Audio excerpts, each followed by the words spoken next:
So I mentioned in a video recently how light and darkness aren't just good and evil, which is how the world often portrays it, but they are teachers if you're willing to learn the lesson.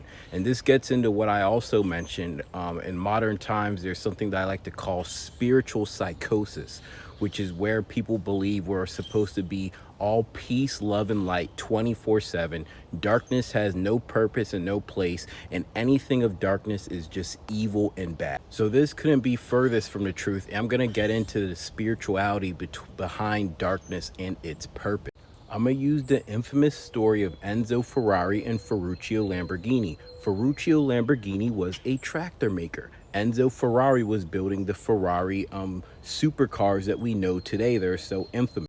Well, Ferruccio Lamborghini always admired them and he decided to buy one. But when he bought one, he was very let down because his car kept having this clutch problem. What he did is he decided to meet with Enzo Ferrari and talk to him about how he can improve it and better design. And you know what Enzo Ferrari said to him? He said, "What would you know about a sports car or a supercar? Go back to building tractors."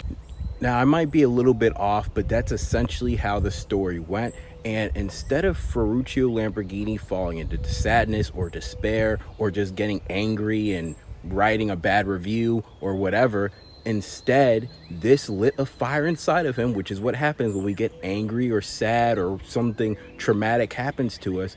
And instead of just falling, he used that and transmuted that pain or that anger into creating the Lamborghini supercars that we know today, that have been so infamously known and have been a head-to-head rival with Ferrari ever since. Using myself as an example, when I was 18, I became interested in this girl that I went to high school with and started working with. I start talking to her. Next thing you know, we start dating, or so I thought. It was more so a situationship because it only lasted 2 weeks. And the reason why is because once she got with me, she immediately turned and started cheating on me with my supervisor. Now, a lot of people would just say, this is a terrible experience. This is bad. You got cheated on. Not only that, but by your girl, and she cheated with your supervisor. But at this point in my life, I was very naive, very green. I just saw all women as being sweet angels. And the truth is that I had to go through that experience to learn that not everybody's sweet, not everybody is nice, and not everybody is going to treat you the way that you treat them. We all have the capacity to treat each other with love and respect, but that doesn't mean that we all do. Darkness can be looked at as tough love. It teaches lessons, but through hard experiences.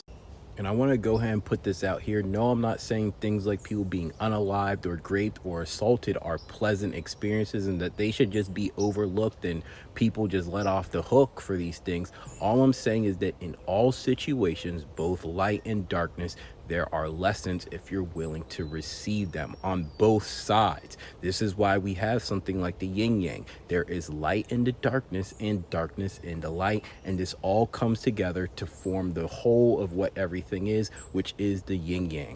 And this is representative of reality because all is one. Even if we wanted to just dissect you as a person here, when it comes to us as a people, in one person's story, whether you want to admit it or not, you're the villain. And in their story, they're looking at themselves like a hero.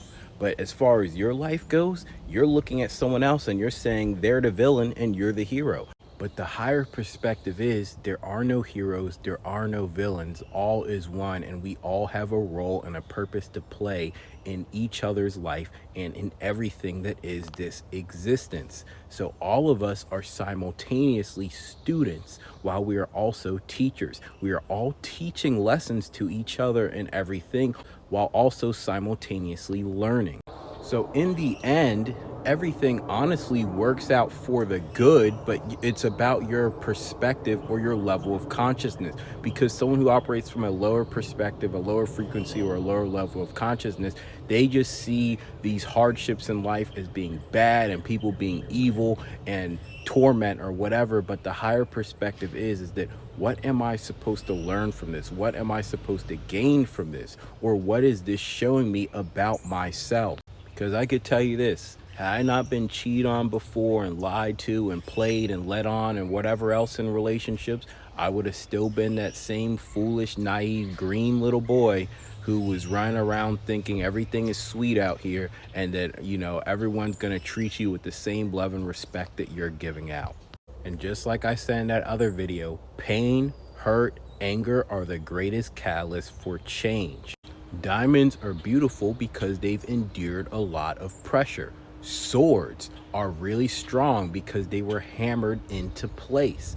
The bodybuilder is really built and jacked because he went through the uncomfortable process of working out that was painful. Comfort indeed does heal you, but comfort also over time will make you weak. This is why you have to go through uncomfortable or painful situations in order to get stronger and better. This is why the bodybuilder has to keep working out and the sword has to be sharpened every so often. And what I'd like to end this video off by saying is that yes, you're going to go through uncomfortable situations and painful stuff and traumatic things, and there's no point in being scared or angry or tense, but you might as well just embrace it. Just accept it when it comes and not be all tensed up worrying when the next thing's going to happen, because then you will never be able to live in the present.